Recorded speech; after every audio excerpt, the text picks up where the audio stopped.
Behind me next to the Aurora is the Uss Mazapeta, a Woburn-class Navy tug that was launched in 1943.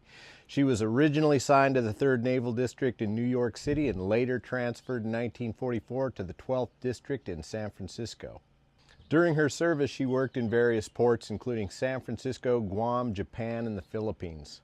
In 1976, she had been decommissioned and sold at auction to private entities to be used as a commercial tug to be of service of the Bay Area and the California Delta. Eventually, she was again sold and would find herself sitting in a yard near Antioch, California for many years until our friends at SF Tugboats caught wind and would see a diamond in the rough. They immediately began cleaning her up and bringing her systems back online and saving this ship.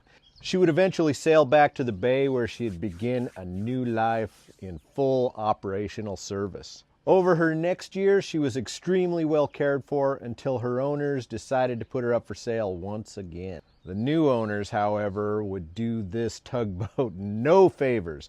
They would eventually strip her of all her valuable components, including the electronics, anything made out of brass, anything made out of bronze, anything that could be later sold. She sat at a dock behind the USS Hornet for several years, stripped of her dignity and awaiting her fate. And that's when I heard about her. One of our crew members was actually looking for his own project. We decided to take the long drive up and visit the Mazapeta to find out that she was pretty well stripped out and probably not going to be operable. But when I stepped into the engine room, I was in awe. This was one of the cleanest engine rooms I had ever seen on any vessel of this age. We had to do something, and she had to be saved. You know, I could literally write a book on how we saved this ship, but I'm going to save that for another story and another time. What I would like to show you now is a group that until COVID visited this ship every year and gave her the maintenance that she needed. This is a group of Navy veterans that served aboard the USS Cape Cod, and that's a Yellowstone-class destroyer during the 1980s. So this crew would fly in from all over the United States to work on this tug for a week each year.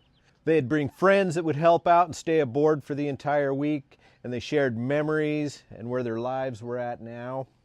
Before COVID, I recorded one of these work sessions. My filming was a bit rough, but this shows what a group of Navy vets can accomplish with limited time. I hope you enjoy this video.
up there, but I think this is, you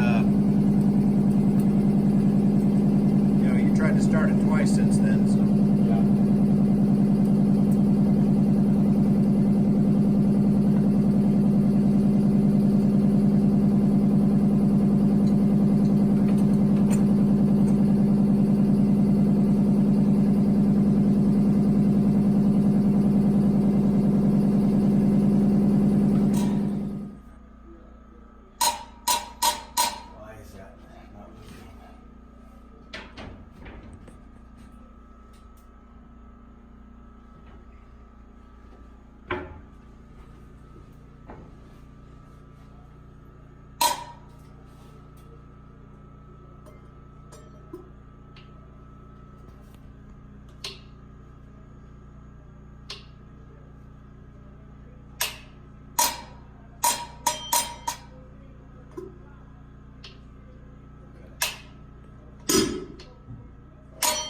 Trip.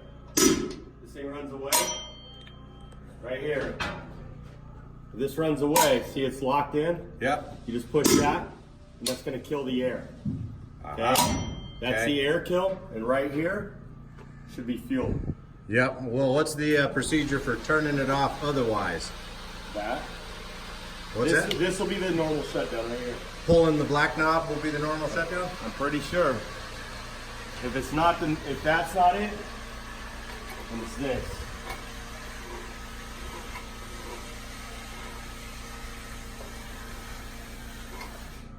One of them. Ready?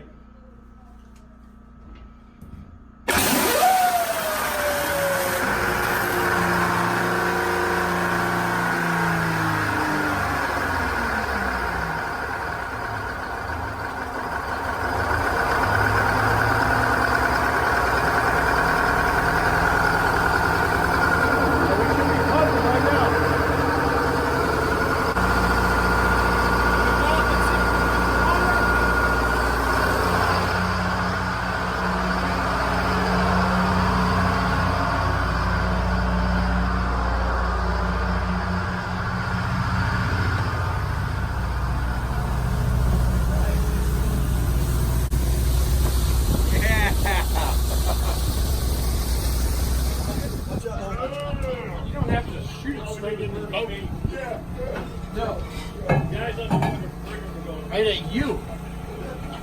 Towards that window. There you go. Yeah. It's only going to go right there, basically. Testing fire main number 2. Yeah. Clamps.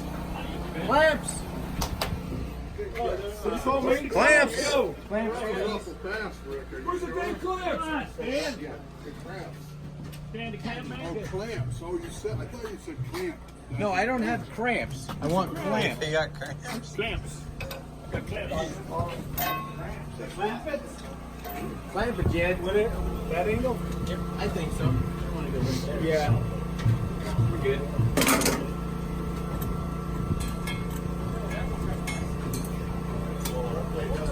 Clamp it, Jed. Oh. Well, that other one's a little bit different of a system, he says. It's a PTO driven. Power takeoff, so it's got a clutch. Yeah, Okay. yeah.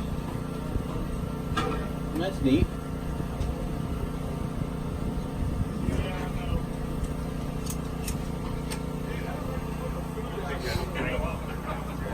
I think it'll be fine, Jeff.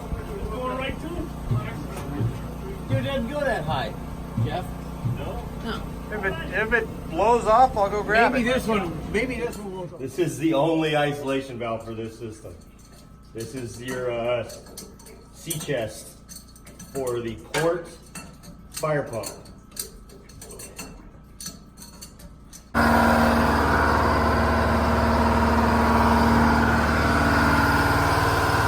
The other day, the Japanese knife company Huusk sent me one of their quality knives to check out and see what we thought about it out here on the Aurora, because we do a lot of barbecues and things like that, and we definitely can use a good knife. I already checked this thing out, looked at it, and they get a 10 on packaging for one, but packaging doesn't mean anything. Is it a quality knife? That's what matters. And checking it out, I mean, it's a nice quality feeling knife. This thing feels great. But the things that I first notice about it is the beautiful blade. I mean, it's got room for lots of sharpening in the future, to say the least, if you need to sharpen it.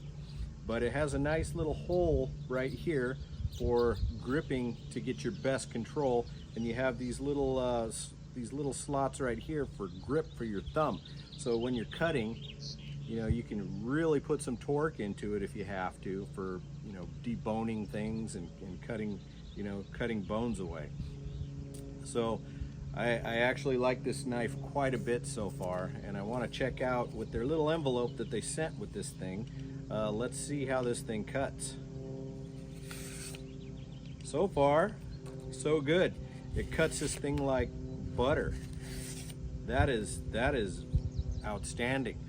So this knife is very sharp. You know, one of the first things that you like to see when you're buying a knife is actually, are you getting a sharp knife or are you getting kind of a piece of junk? This thing has been pre-sharpened and it's razor sharp. You could probably shave with something like that. So you can visit their website and you can order extras for this thing. They sell a leather sheath and I believe a knife sharpener and all the things that you would need to make this like the perfect component for your kitchen. So if you're interested in getting your Huusk quality Japanese knife, check out the link in the description below and get yours today. I'll take it down, I'll jerk it to full fuel, and we'll see what it does. Run it for about 30 seconds and then kill it. Hey, your flanges work.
Perfect.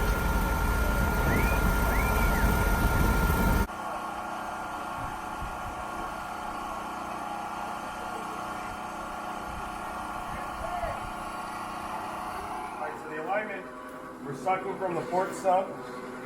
We're discharging to the port lube oil cooler. The valves are in order from fore to aft. You look at the pump here, we got 20 pounds of discharge pressure. We got about 15 pounds of lube oil pressure on the engine. We're getting flow down in the sump. You just pulled an explosion cover. We're getting flow there, and we're also getting flow up at the top end. So the procedure, I guess, is just like you said in the beginning. This guy and then, Yeah. okay. So that's not too tough of a procedure. No. But see, it says it doesn't say to the engine. It says the port cooler. Now right now the cooler is actually bypassing. It's not going through the cooler. There's one line there that bypasses, and this valve right here is what allows it to bypass and go back to the sump. If I close that valve, our oil pressure is going to fucking skyrocket, but it's also going to stress out that hose. We don't want to do that. Yeah, okay.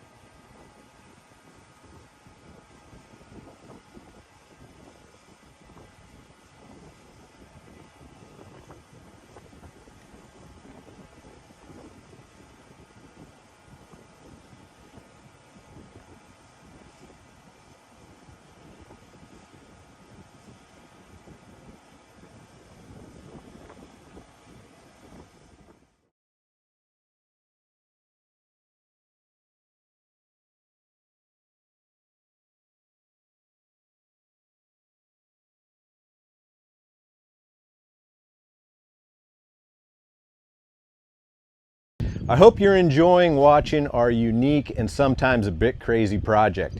If you are, please consider showing your support by liking and subscribing to this channel. It's a small gesture that means a lot to us, and it helps us reach more people who share our passion for maritime history and restoration.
So these are the original voltage regulation rheostats from the 25 kW exciters, and these go in series with the field coil, which is how they regulate the current. You increase the resistance, the current goes down, which means less power, less voltage. And these are pretty crafty. I'm not sure what's happened to them in their lifetime, but some of the contacts are shorted. And there's a lot of resistance to rotation, which to me says the shaft and everything needs to be opened up and lubed. And we already just took a photo of the nameplate on both of these, and we'll see if they're the same vintage here and here. And this part number we did already look up and found that it is a combination part of 250 watt rheostats. Anyhow, that's it for now. We're gonna measure them and then take them apart and clean them and lube them. So in examining this rheostat, what we've found is someone's done a former repair on this. Someone actually like painted it red, but looks like the coils, the wire wound resistor coils, have actually corroded and popped the epoxy casing apart, and then someone painted over it, and it looks like someone did a weld here brazing to repair an open circuit or something. But we're gonna have to clean up these contactors because none of them are making good connection with the brush. And the epoxy here, we're going to re-epoxy it rather than paint it and go from there. And we've determined that this is a 25 ohm unit. Go. So these are the rebuilt rheostats for the motor voltage control circuit on the Tugboat. We rebuilt them with paint, polish, and persistence. Before we started, the shafts had a lot of corrosion and they were really hard to turn, and now they're just like really smooth.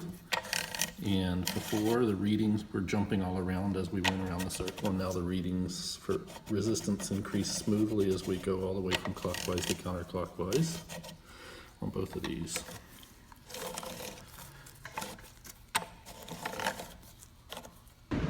Here we are on the Mazapeta, near the Golden Gate Bridge. We got our flags flying. We're traveling back through San Francisco. We're waiting for the Blue Angels. So pretty soon everything's gonna happen. This is pretty exciting. Wish you all could be here.